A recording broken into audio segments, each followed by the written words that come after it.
자, 이어서 오늘의 작전 시작합니다. 작전은 정말 금요일에서 지난주 토요일로 넘어가는 밤 외환 시장에 난리가 났었습니다. 레이트 체크, 일본 중앙은행 BOJ 그리고 연준 중에서 가장 연방은행 중에 힘이 세죠. 뉴욕 연은은행이 실시했었던 한 팀에 대해서 실시했었습니다. 이 레이트 체크의 상황들, 그러면서 펼쳐졌던 트럼프의 약달러 이야기를 한번 해보도록 하겠고요.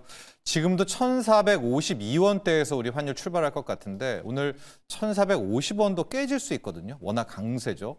그렇게 될 경우 지금까지 유지해왔던 이 AI 반도체들, 주도주들에 대한 교체, 이건 어떻게 바라봐야 될까? 한번 상황 보도록 하겠습니다.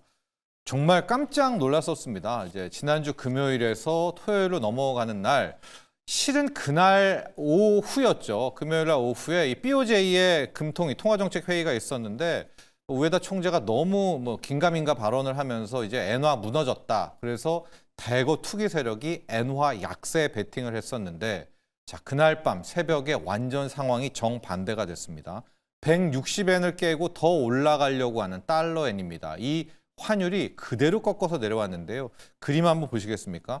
자, 달러엔이 160엔 넘어가면서 이제 판이 끝났다라고 하는 순간 느닷없이 이 달러엔 환율이 급락을 합니다. 이게 떨어졌다는 것은 엔화가 강세가 됐다라는 거고요. 이게 155엔까지 지금 밀어냈거든요.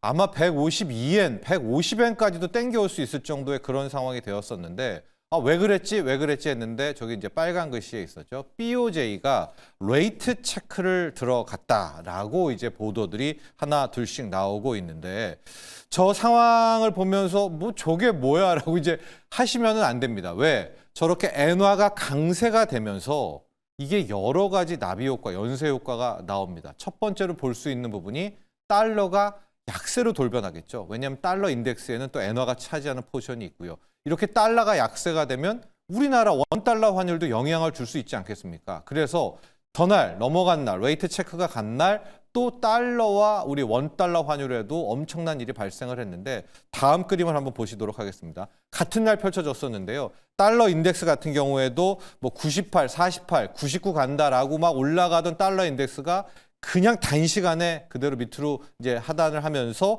달러 인덱스는 97대까지 떨어져 있고요. 역외 환율은 정말 엄청나죠. 1,470원대 갔다가 1,449원, 50원도 깼어요. 이제 장중에. 그런 다음에 이제 지금 1,450원에서 출발하고 있는 저 난리 중에 난리가 난 겁니다. 자, 이 상황을 이제 한번 정리를 해봐야 될 것 같은데, 왜일까요? 왜 이렇게 느닷없는 엔화 강세가 연출이 되게 된 걸까요? 앞서 말한 것처럼 이제 외환당국의 레이트 체크를 BOJ가 들어간 건데, 레이트 체크, 늦은 확인. 마치 우리 호텔 그 체크인 할 때 레이트 체크를 생각하시면은 안 되고요. 보통 이제 외환 당국이 외환 시장에 개입을 할 때는 크게 세 가지 과정을 겹칩니다. 첫 번째는 구두 개입이라고 해서 조심해라. 이제 내가 들어간다. 이제 뭐 한 투기 세력들이나 이런 사람들한테 약세 베팅을 할 때 이제 얘기를 합니다. 그런 다음에 바로 어제 있었던 그 금요일 밤에 새벽에 있었던 레이트 체크를 하는데 뭐냐면 은행에게 전화를 거는 거예요. 아주 쉽게 제가 표현을 하면은. 그래서 지금 환율이 얼마쯤에 됩니까? 얼마쯤 되면은 이거 살 수가 있죠?라고 문의를 하는 건데, 제가 그냥 은행에 전화 걸어가지고 문의하는 것과 중앙은행이 BOJ라든가 연준이라든가 뉴욕 연방준은행이 전화를 해서 거기 외환 딜링룸한테 지금 이거 얼마입니까? 얼마에 내가 살 수 있습니까? 라고 하는 거는 차원이 다른 거죠. 그 물어보는 것만으로도 들어오겠구나라는 것을 이제 알 수 있는, 이제 그래서 그 레이트 체크가 무서운 거고요. 레이트 체크를 하면 그 다음에 실질적으로 실개입이 들어갑니다. 그래서 이제 강력하게 이제 BOJ 같은 경우도 달러를 몰아치고 투매를 하고 이제 엔화를 사들이는 이런 작업이 나왔는데, 레이트 체크가 나왔기 때문에 이제 좋습니다. 그런데 그래 뭐 외환 시장에 개입했나 보네. BOJ가 하듯이 늘 하나 보네. 그런데 이번에서의 반전이라고 할까요? 이번에 틀린 것은 상황을 놓고 보니까 일본만 들어간 게 아니에요. BOJ만 들어간 게 아니라 똑같이 전화를 건 이 곳에서는 뉴욕 연은이, 뉴욕 연방준비은행이 함께 레이트 체크를 했다라는 겁니다. 그래서 지금 보니까 동시에 공조를 이룬 거거든요. 미국과 일본, 일본과 미국이. 월스트리트저널이 확인을 해줬는데요. 이번에 뉴욕 연은이 들어간 건 미 재무부가 직접 지시를 해서 과도한 엔저를 막아라라고 이제 오더를 내렸다라는 겁니다. 그래서 뉴욕 연운도 함께 들어갔다라는 거고 그 다음 날에 주말에 다카이치 총리가 또 이런 말을 합니다.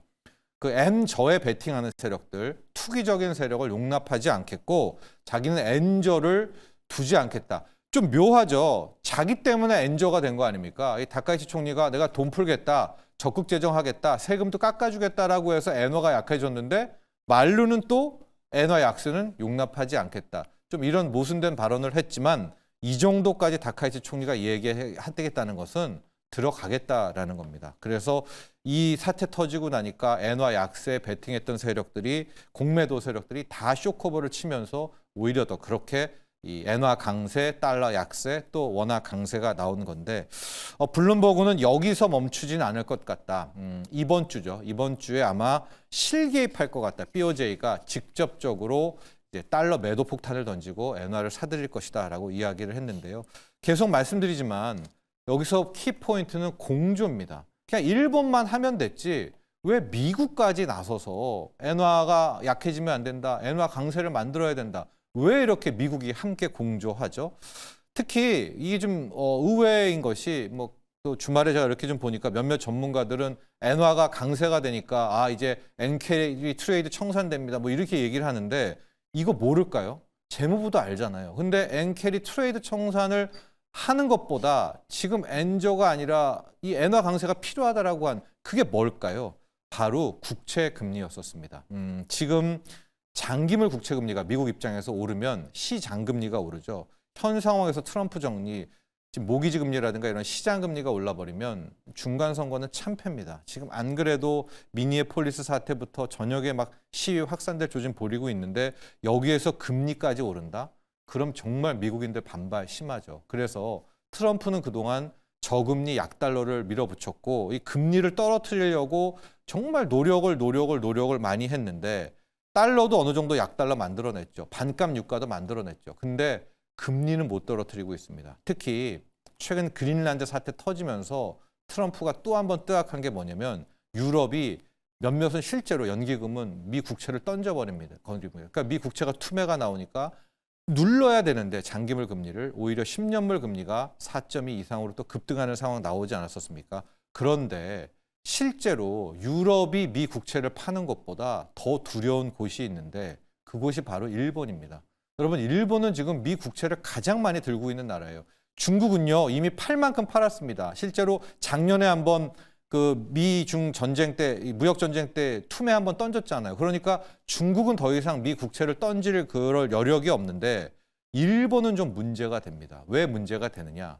엔화가 계속 약세가 심해져요. 그러면 어떤 일이 벌어지느냐?